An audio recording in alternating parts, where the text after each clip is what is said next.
Buksan na natin agad-agad itong Insta360. Sobrang pinag-isipan ko talaga ng malala. As in, kasi parang nanghihina yung pa ako sa pera eh. At binuksan ko talaga yung ipon ko. May separate video ako doon sa content na yun, yung ipon ko para dito talaga sa Insta360. Kasi pinagpipilian ko kung Insta360 ba or yung DJI. Pero meron kasi itong feature ng Insta360 na wala doon sa DJI. Kaya ito talaga yung gusto ko. At sobrang perfect lang kasi bukas alis na naman kami.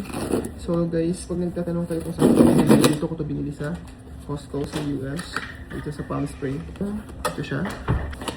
Ayun siya guys.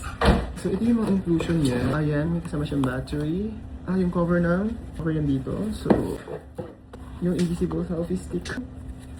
Included na memory card. Dahil wala pa akong pambili nung ganun-ganun na stick. Ayan, pinahirap po tayo ni Ma'am Irene. Thank you so much, Ma'am Irene, for this. Ayan, kasi gusto ko to eh. Ayan, umikot-ikot siya.